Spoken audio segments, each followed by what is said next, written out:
और वहीं भारत में टेरर नेटवर्क तैयार करना चाहता था जवाहिरी। इरादे कितने खौफनाक थे इसके ये देखिए। कश्मीर समेत कई मुद्दों पर यह अक्सर बयान जारी करता था। अल-कायदा इंडियन सब कॉन्टिनेंट का गठन किया था इसने। AQIS की मैगजीन का नाम रखा था नवाए गजवाए हिंद। और यही इरादा था, यही साजिश थी जिसको बड़े पैमाने पर अंजाम देने की तैयारी थी।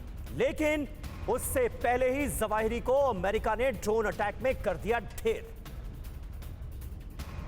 लेकिन बड़ा सवाल यही है समीर कि भारत पर थी अब जवाहिरी की नजर। इसको लेकर इंफॉर्मेशन वॉल पर एक एक डिटेल इनपुट अब आपके सामने होगा। और जैसा कि अभी थोड़ी देर पहले मैंने आपको बताया कि किस तरीके से पैगंबर विवाद के वक्त भी अल-कायदा ने भारत में फिदाइन हमले की धमकी दी थी। और इस विवाद के दौरान ही जिस तरीके से वीडियो सामने आया था, चिट्ठी जारी कर दिल्ली, मुंबई, यूपी और गुजरात में हमले की धमकी को लेकर बड़ी खबर सामने आई थी। अल जवाहिरी ने मई में कश्मीर को लेकर भी एक वीडियो जारी किया था। साथ ही ये भी बता दे कि किस तरीके से धारा 370 का हटना मुसलमानों के मुंह पर तमाचा बताया था जवाहिरी ने।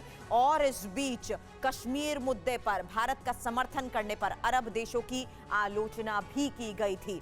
साथ ही कर्नाटक में हुए हिजाब विवाद पर अल जवाहिरी का यह बयान सामने आया था और वीडियो के जरिए यह बयान सामने आया था। जवाहिरी ने हिजाब विवाद पर दुनिया भर में मुसलमानों से सपोर्ट मांगा था। और साथ ही बता दें कि भारत में तैयार कर रहा था यह आतंकी विंग। कैसे? इंफॉर्मेशन वॉल पर डिटेल आपके सामने। 2014 में जवाहिरी ने अल-कायदा इंडियन सब कॉन्टिनेंट AQIS का गठन किया था। और AQIS पर जिस तरीके से निगरानी रखी जा रही है उसके तहत कई बड़ी गिरफ्तारियां भी हो रही हैं। भारत में पैदा हुए आसिम उमर को AQIS का हेड बनाया गया था, प्रमुख बनाया गया था। और साथ ही AQIS का मकसद है भारत, पाकिस्तान, अफगानिस्तान, म्यांमार, बांग्लादेश सरकार के खिलाफ जिहाद था। इस मकसद के बारे में तो आपको बता रहे हैं, लेकिन यह भी बता दें कि UN के मुताबिक AQIS ने मैगजीन का नाम नवाए गजवाए हिंद रखा था। और इसी की बिना पर जिस तरीके से लगातार इन्वेस्टिगेशंस हो रही हैं AQIS को लेकर भी कई बड़े इनपुट और डिटेल, बड़े खुलासे हुए हैं। इस बारे में और जानकारी के साथ इस वक्त मेरे सहयोगी मनीष झा भी हमारे साथ जुड़ चुके हैं।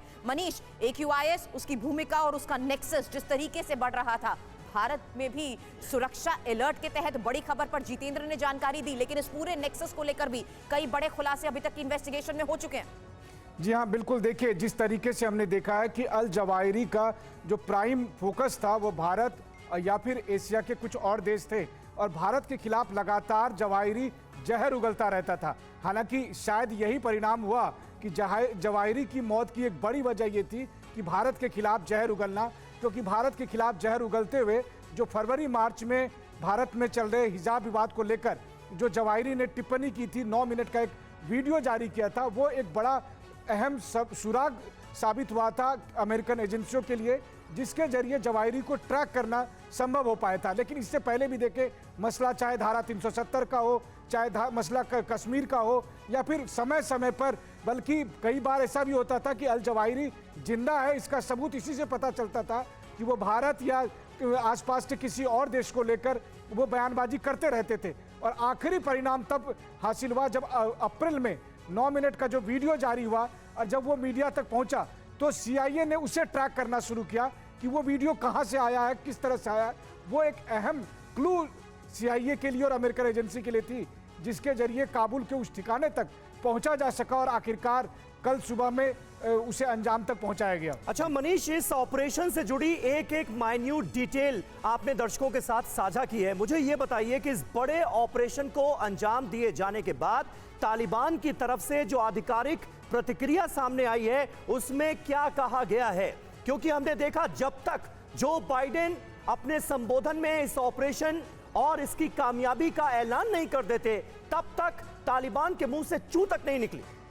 देखिए, यही सबसे दिलचस्प बात है कि काबुल में जब सुबह के समय ये घटना घटी और उसके बाद से कई घंटे तक, लगभग 10-12 घंटे तक तालिबान ने चुप्पी साध रखी थी। पहला मकसद तो ये था वहाँ से सारे एविडेंस को हटाना, और इसी के लिए जवाहिरी की पत्नी, जवाहिरी की बेटी और जवाहिरी के जो रिश्तेदार और थे, बच्चे वगैरह, सबको वहां से पहले रिप्लेस करके दूसरी जगह सेफ हाउस में लाया गया। दूसरी बात यह थी कि तालिबान की तरफ से कहा गया कि अमेरिका ने अंतर्राष्ट्रीय नियमों का उल्लंघन किया है। मतलब आप समझ ही सकते हैं कि वो संगठन जो हर दिन हर सेकंड हर तरह के अंतर्राष्ट्रीय नियम और मानवता के नियम का उल्लंघन करता हो, वो ये कह रहा है कि अमेरिका ने अंतर्राष्ट्रीय नियमों का उल्लंघन किया।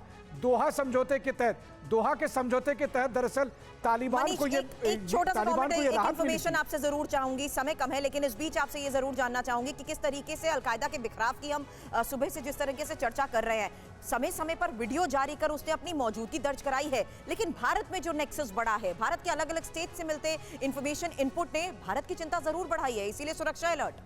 देखिए, सबसे दिलचस्प मुझे बयान याद आता है जो जनरल ढिल्लन ने कहा था, तब वो मेजर जनरल ढिल्लन थे। उन्होंने कहा था कितने गाजी आए, कितने गाजी चले गए। तो जवाहिरी हो या जवाहिरी के बाद अलकायदा में कोई आए या उसके बाद कोई आए, अगर वो भारत की तरफ देखता है, भारत के खिलाफ कुछ सोचता है, तो उसका परिणाम वही होगा जो जवाहिरी का परिणाम हुआ। अब आने वाले दिनों में हमें पता चलेगा कि जवाहिरी बिल्कुल सही बात है मनीष। और ये जो गजवाए हिंद की सोच है, इसे वक्त वक्त पर हिंदुस्तान के जज्बाए हिंद ने जो जवाब दिया है, उससे भी दुनिया अच्छी तरह से वाकिफ है। बहुत बहुत शुक्रिया आपका हमारे साथ जुड़ने के लिए और ये डिटेल हमारे साथ शेयर करने के लिए।